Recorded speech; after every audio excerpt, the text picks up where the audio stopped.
Sierra Foxtrot 660, Quebec 330. Today we're going to be looking at White Pass. This map has three main objective points, and holding the first is most important. The area I'm going to focus on is the final objective, and most specifically 3B. In this diagram we see that the most effective way to capture objective 3B is to quickly move through the forest and then to intercept from behind, planting a charge and defending the surrounding area. In this video we see how failing to do this will often result in failure of the game, as not destroying objective B first will generally create a strong defensive position for the defending forces. Let's now look at how attacking A first can cause this situation. Here we see the line of the attacking forces moving to objective A.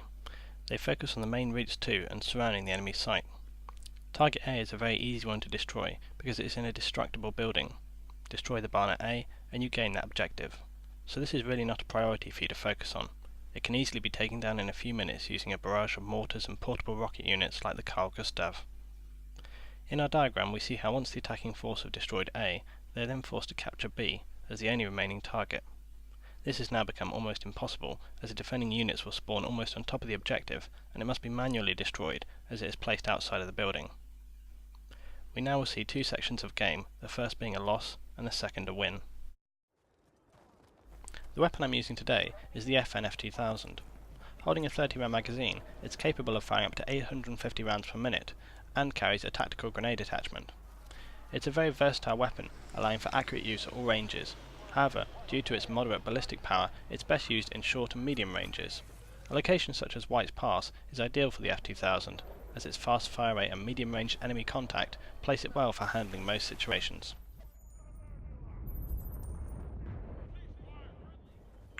So in this video we see how not to approach the third base. This map ends in our defeat as we basically don't take the third target, which is B. So at the moment we're just clearing out the second base and preparing to move down to the third.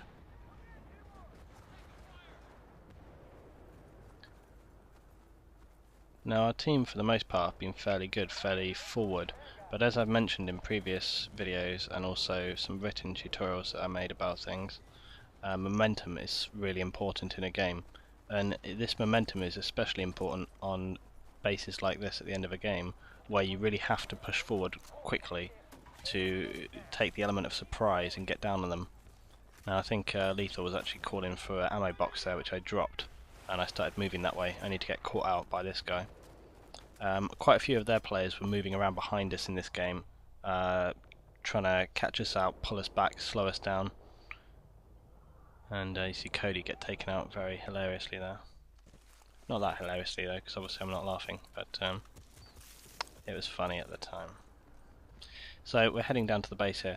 Now in the second video that we see after this, you'll see that we make a different sort of play style when getting down to the end point, but I'm just kind of moving up through the forest here.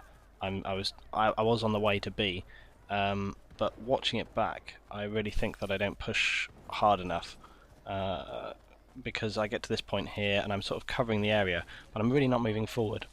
And this is why it's so important to push forward, keep the momentum going, because once you allow it to get stuck and the enemy, our team are not supporting, you see that we do actually have two guys over there, but because they're only on the one side, the entire defending team are obviously spawning right next to B and they're pushing on it.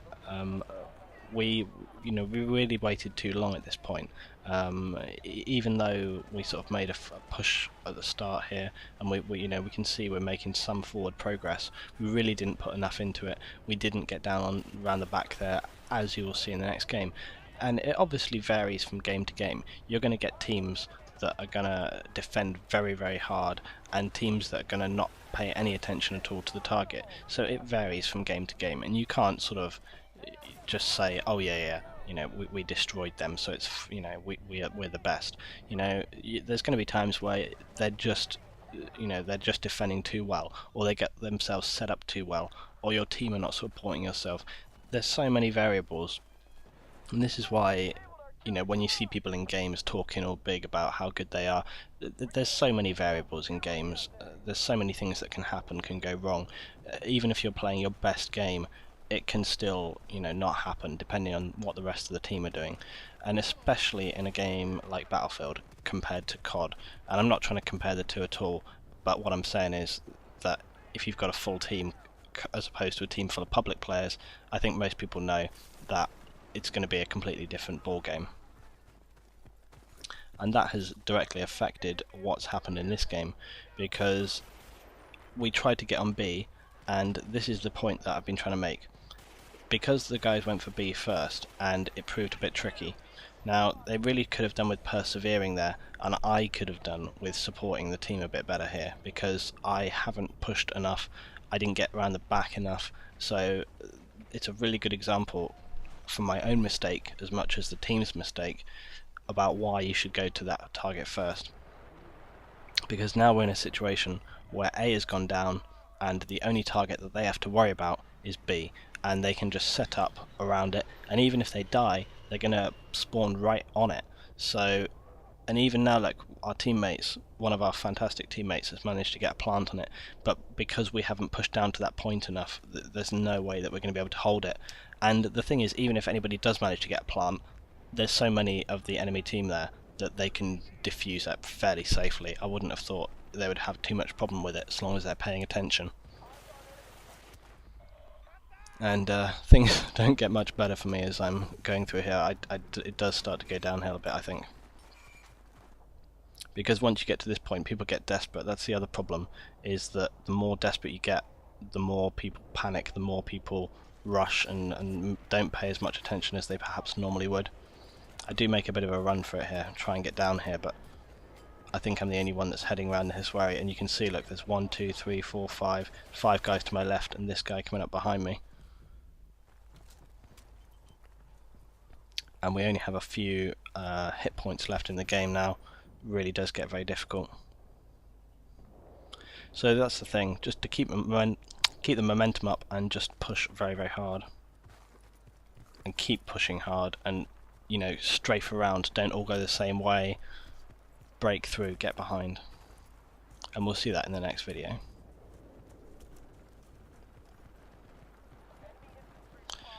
So we're coming up to the end of this one, and I hope that this has been fairly useful and a good little example here. And we'll take a look in this next video about how it can be done more successfully than this.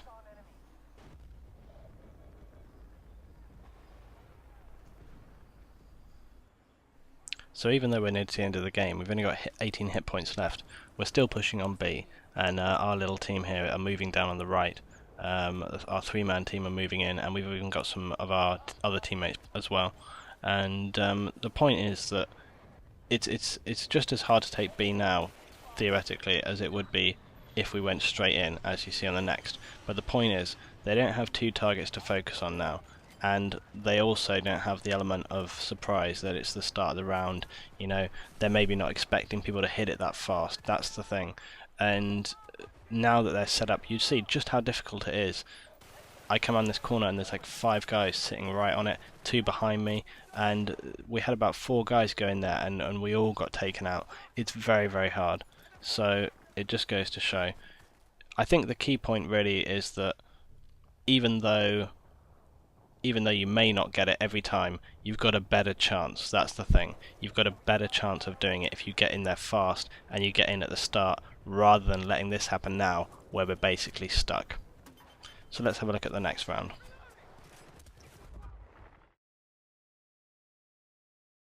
Okay, welcome back, and this is the second video. So this one is going to be a lot more successful. Now this game, as you can see, we've got a lot of our team moving down on the left hand side there. Now me and my teammate right here pushing down through the forest, and this base has just opened up, so we're pushing quickly down through here. Now, as opposed to the last game where I stopped and started making contact with the enemy halfway along the forest here, we're pushing straight in, and we're moving right around the edge of the line here. Now this is always common sense, you know, you're always going to obviously go the furthest away from the enemy that you can, but just, you know, just as an example, it's better to push around. So I'm just clearing that area there, Ninja goes in for the plant. Now, one thing to notice is, as I was saying before, you know, different teams can vary. This team were not as hot on defending the target, you know, they weren't all over it, but they do come in to defend it, and this is the point, is that we obviously caught them by surprise. They didn't think that anybody was going to be there yet, and that is the point. Maybe in that previous game, if we'd have all rushed down here quickly like this, defended it better, got onto it better, maybe in that game we could have held it. So it's always important to try and get there quickly, try and take it by surprise if you can. So hopefully this video has been useful. I have some more tactics and tutorials coming for you, and hopefully you've enjoyed this video. Cheers guys.